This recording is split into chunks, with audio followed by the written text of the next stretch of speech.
To the latest on Friday's deadly plane crash in Northeast Philadelphia. Federal investigators now have their hands on the medical transport jet's cockpit voice recorder.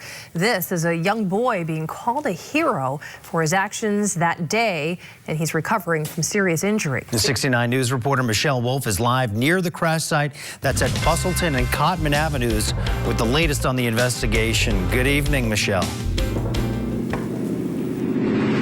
Good evening, Rick and Wendy. You can still see the barricades on Cotman Avenue behind me.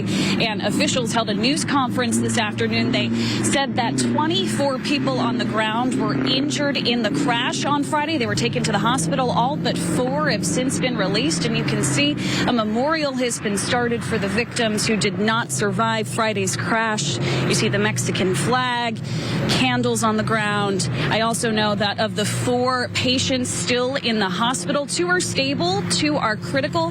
One of the stable patients is the 10-year-old boy that you mentioned.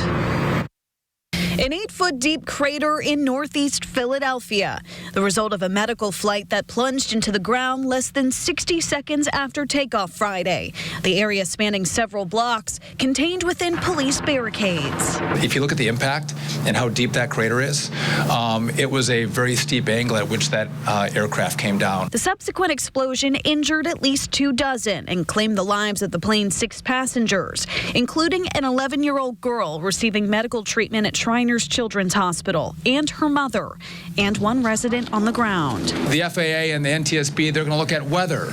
Was there medical concerns?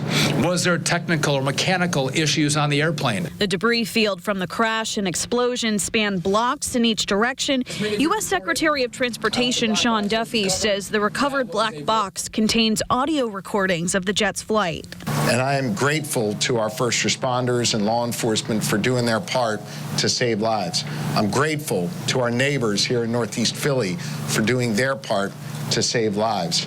And I'm especially grateful to Mayor Parker for her extraordinary leadership here in the city of Philadelphia. We've also learned one of those injured from the explosion upon impact is 10-year-old Andre Howard.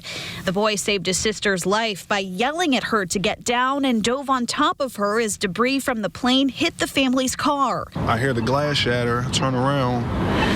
There's a piece of metal sticking out of my son's head from the plane. Howard was rushed to the hospital, where he is now stable and should recover. We know Philadelphia will recover from this tragedy. We're here in the Northeast where the people are Northeast strong. Yep. We will continue to look after each other the way Philadelphians do. Now, the city is holding a community impact town hall this Wednesday at 7 o'clock at Solace Cohen Elementary School. Live in Northeast Philadelphia, Michelle Wolf, 69 News.